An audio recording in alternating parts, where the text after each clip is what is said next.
Now, as we are in week 4 of this series called The Rest of Your Story, I know what you're thinking, because I've been thinking it too. Like, yeah, right, how am I supposed to do all of this? But, like, is there some sort of magic formula, Pastor, that you're going to give us in week 5?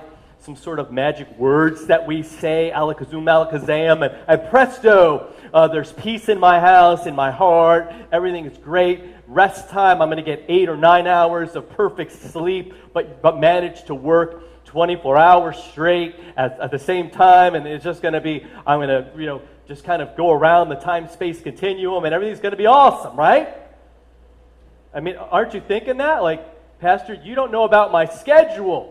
When you talked about having that sleep time and taking that 24 hours of stopping the chase after everything else, you're like, you just don't know how much has piled up in that inbox. You don't know how much I have on my plate, and the reality is that I don't. I'm not going to say that I do. I'm not going to pretend that I do in any way, shape, or form. But God does know, and Jesus and his disciples were up against the same things. This issue of rest, and how do we get there? Look at Mark 6, which was our text for today. Mark 6, we're going to start in verse 30. Now, Jesus had sent out, earlier in this chapter, he had sent out the 12, and they were on kind of a mission trip to do some pretty amazing things. And they come back, and they are talking about some of the things that happened. Okay? So they gather around him, and there were people coming and going. I mean, it was so crazy and so hectic, no one had a chance even to eat. Do you ever have one of those days? You look at the clock, and it's like 3 o'clock in the afternoon. You're like, wow, I've been going full speed since like 8 o'clock this morning. And like, I haven't even eaten anything because it's just been one thing after another, and one person coming in after another. This one left and the other one came in, and that's what they were dealing with. See, this is what Jesus and his disciples were dealing with. We often think of Jesus, that was just perfect and there were no problems. And of course, he can do this. And of course, he can tell us about the Sabbath and all these other things because he's God and he's got this perfect schedule. No, his was relentless. Relentless. The needs that were there, time in and time out. And so Jesus says, right in keeping with what we're talking about here, all right, you guys, come with me. We're going to go by yourselves, and we're going to go to a quiet place, and we're going to get some rest. Doesn't that sound great? Right? You can hear the birds chirping, and it's just, it's going to be nice. Some hammocks for everyone. They all got their names embroidered on there. It's going to be just awesome. It's going to be great, right? Drinks and everything, sandwiches, just what they want, all kinds of Philly cheesesteaks going on there. It's going to be just perfect. But they get in the boat, but people saw them. And they're like, oh, there they go. They recognize them, and they begin to run. Look at this. They run on foot from all the towns, and they got there ahead of them. So they're about to check into the Holiday Inn, and there's a crowd there in the parking lot that's just spilling out over into everywhere. So much for rest, right? So much for our downtime. What happens? When he sees them, he has compassion. He had compassion on them. We're going to talk about compassion in a couple weeks, right after, like on the 26th and the 5th of September, because that is huge. That's how Jesus responded to this crowd. Was not, what do I need or what do I got to do? It was compassion. Why? Because they were like sheep without a shepherd. They were lost. They were hopeless. So he begins to teach them many things. But looming there is the need for rest, and looming there is the fact that no one has eaten yet. Notice that? That hasn't happened yet. So by now, it's really late in the day. And the disciples come to Jesus, right? They got a logistical problem. See, what happens is that what keeps us from rest and what keeps us from having peace and having all of that and giving all that to God is not the schedule.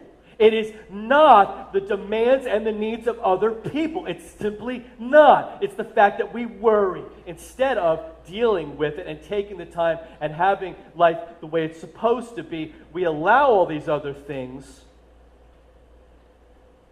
to crowd out Jesus, to keep us from seeing who he is, to keep us from seeing that he is there in the middle of this. These guys are forgetting this. Because what do? They go to him and like, we got a problem. We're out in the middle of nowhere. This is a remote place. Right? There is not a McDonald's for a long time. We can't walk to the nearest McDonald's. Do you see what I'm saying? It's already very late. So they're past the time where they can really see the ability to fix something. So they tell them, send everybody away. These people that Jesus has had compassion on and has been teaching and helping, right? Maybe they can go out there and buy themselves something to eat. This is their problem. Let them fix it, right? Let's cut this off now so that there's still a chance for them to fix it. But what does Jesus say? You give them something to eat. Could you imagine being one of the 12? Like, Jesus, didn't you hear what we just said? Like, what kind of logistical nightmare we're up against right now? There's no way we can do this. It's too late. We're too far. Wouldn't it be so much? Isn't it always so much easier to just have that person take care of their own issue? You go. We have what we need to fix this and help, but you go. It's so much easier. Their response to Jesus, again, this is worry. Because worry says, well, I can't do it. Worry lines up the reasons why you can't do it. That would take 8 months of a man's wages for us to do this right now. To roll out a banquet. It would take us that much. That's a lot of money. So he says, really, Jesus, are you saying that we should go and spend that much on bread and give it to them to eat? What hearts of compassion, these guys, right? Well, they're worried about money. They're worried about how much they're going to spend. They're worried about finding enough bread. They're worried about how we're going to do this. What you got? Jesus asks him. Verse 38. That's my paraphrase of that. So what's the real situation, guys? How many loaves do you have? Go and see. Go check it out. So when they found out, they said, yeah, we got 5 loaves and we got 2 fish. Okay, so what do we got? We got 5 loaves. We got 2 fish. Not exactly enough to feed 5,000, maybe perhaps with women and children. Probably more like 10,000 people. That's a lot of people, isn't it? If you had an incredible catering business where you did this all the time, 10,000 people would be a staggering thing, would it not? Think about that. If you were a catering professional, you get the call. In an hour, you need to roll with a 10,000 person thing. We're going to, right? They would be like, no. Some dude with trucks and the ability and everything. They'd be like, we could get 10,000. How do we do that? How do we get it out there? How do we do all that? He's like, all right, 5 loaves, 2 fish. Everybody, he tells them to sit down in groups on the green grass. So there's groups, there's hundreds here, 50s here. He's put them into these groups, right? And he has all the people, he takes the 5 loaves, he takes the 2 fish, he looks up to heaven, he gives thanks, and he breaks the loaves, gives them to the disciples to set before the people. And he divides up the fish as well. And they all ate, and they were all satisfied. And the disciples picked up, look at this, 12 basketfuls of broken pieces of bread and fish. So they had far more at the end of leftovers than they had to begin with. The number of men who had eaten was 5,000. Again, most scholars say it was probably, if you're counting men, 5,000 is still huge. But if you add that there's probably women and children, it's more like 10 or more thousand. That's a lot of people. So Jesus says, what you worried about? See, he wants to have compassion. He wants them to see. He wants us to see, not just that we have to stop worrying, and we have to stop, piling up all the reasons why we can't do something and why something is impossible. Because if he is with us and has called us to do it, The people are there. Feed them. Don't you think he can do it? See, we're not left with what, that old Bobby McFerrin says. We're not left with that solution, are we? Or Hakuna Matata. I can't speak this morning. Remember those two songs, very popular songs about being happy? Don't worry, be happy. You know the song I'm talking about? I didn't even think that had other words, but if you Google it, there are other verses. And it does point out some interesting things. It does talk about the fact that life really sometimes feels like it's impossible, right? You don't know how you're going to pay the rent. Your girl leaves you. All kinds of bad things happen. But what's the solution? Don't worry, be happy. And I'm like, yeah, right, dude, that's great. You've left a little something out, which is how I'm supposed to be happy. Okay? In fact, God says, I got something better than happiness, which is dependent on all your situation lining up the way you want it. I'm going to give you joy, which when everything is just totally whacked out and crazy and chaotic and painful, I'm going to give you joy, which is this peace that you need and this rest that you need. You see how all these things that we talked about the first 3 weeks are all going to converge here. Right here in this remote location where Jesus feeds all these people. Because we're not left with just don't worry, be happy. We're not left with Hakuna Matata. Problem-free, trouble-free philosophy. Oh, wouldn't that be great? If it just all goes away. But it doesn't, does it? In fact, it goes off and it brings friends to come back. Right? It's if you weren't getting beaten up enough. Problems tend to come, right? And that's what worry does. Worry just compounds them. And you'd think that it was the most effective system to do things based on how we use worry.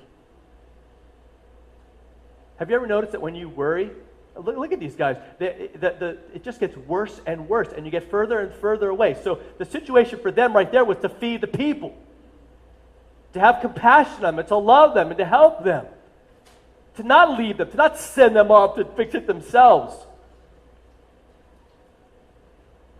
And so the worry is, well, we don't have enough money. All right, how are we going to find enough bread? This is a remote place. It's getting late. You see how it works? I can remember when I was working in a warehouse, and I was also the office guy, so I was driving trucks, and it was a lot of stuff. And I had this one account where for whatever reason, I would get the stack of paperwork. It was like this high all at once. It was like, poof, on your desk. And I could distinctly remember looking at that pile and going, oh, how am I going to get this done? And then it's, how am I going to find enough time? Oh man, what am I going to do? What am I going to do? And then you know what happens, right? Time passes. And then you begin to worry about, what is everyone going to think of the fact that I can't get all these done? And what about my job? Am I going to have enough job? And then you think about your rent, you think about your car payment, and then you're worried about this and you're worried about that. And you haven't even touched the pile.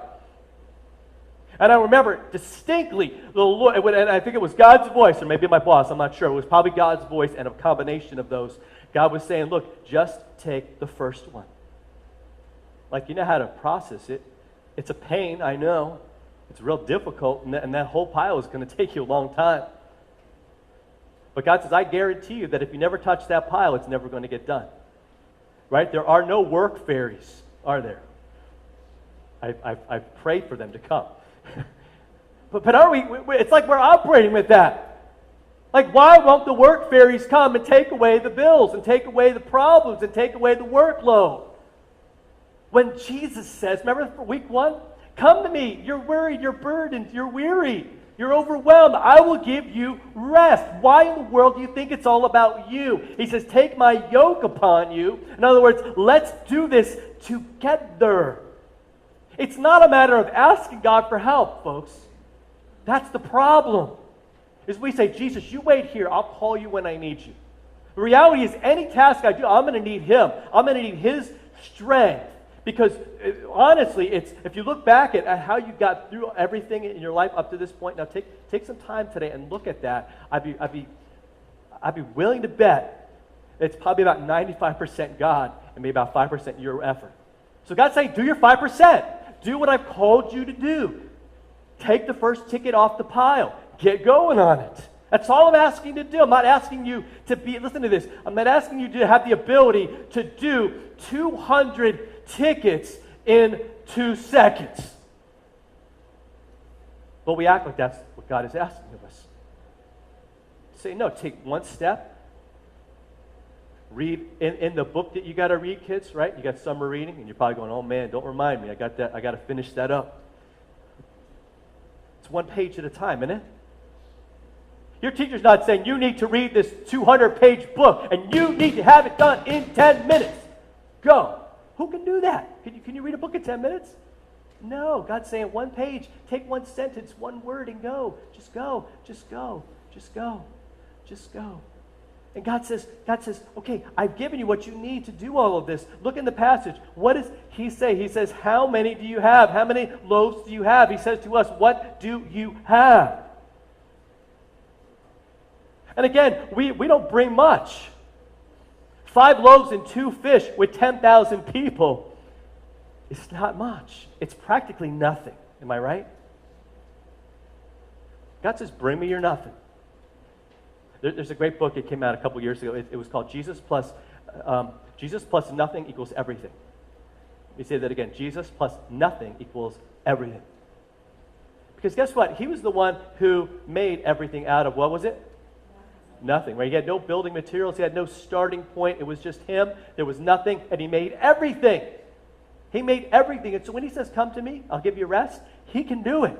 He can give you strength as you work, and he gives you a break once a day for 6 to 8 hours every day to recharge you every day, and then once a week to give you one full day to do things that are not about chasing the dream, right? About chasing what you got to do. It's about recharging and being renewed and looking into this scriptures and seeing Jesus do something like we saw, where he takes this nothing, almost nothing, and gives them everything that they need. In fact, it's overflowing. It's more than they need. So we need forgiveness, we need power, we need strength, and we're asking for just a little bit from God. And what does he do? He says, I've come to give you life, and give it to you in life to the what?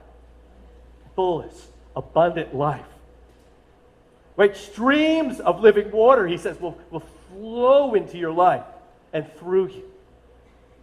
When God talks about what he gives to us, have you ever noticed that it's never like described as a trickle? And anybody find anything where it's just a trickle about his blessing and how he helps us? Now trust me, I'm not doing any kind of name and claim thing, so don't get nervous. All I'm saying is that he's the Father. And he says, just go to me, because I got this. I got you, I've got your situation, I know what it is, I know what's going on. And I don't want you carrying all of that weight, which is worry. Because it robs you of that peace, it robs you of that rest, because you can't take that day off because you've got things to do. You can't possibly put the burden on him because it's all on you, right? He's saying, just give it to him. Just give it to him. And just pray. Lord, what's my first step? What's that first page? What's that first ticket? What's that first math problem? What's that first conversation I have to have with that person in my life? Knowing he's going to be with me throughout all of those things. Takes my nothing and gives me all that I need. Because he didn't just do this miracle. He did the miracle of miracles, which was dying for us and giving us life. Because he did something even more incredible than taking nothing and making everything. Took our pain, right? Took our suffering. He took all of our shame on him to give us life and to give us hope. So let us pray for his peace. Heavenly Father, we ask today that you would give us that rest and that peace. Father, help us to see that, Lord, this solution for worry, that there you don't give as the world gives either. Remember, last week you talked about your peace. You don't give it like the world. The world can only hope. The world can only just wish that it happens, Lord, but you deliver it. You give it to us. And instead of worry, Lord, you give us not just good words, not just wishes. Lord, you give us your very self. Your body, your blood, your life, your sacrifice for us to forgive us and to renew us today and every day. Lord, let that be our source of joy, our source of peace, our source of rest. Because, Lord, today we just lay it all at your feet. Every day we lay it at your feet. and our hands are strengthened to go and to work for you. In Jesus' name, amen.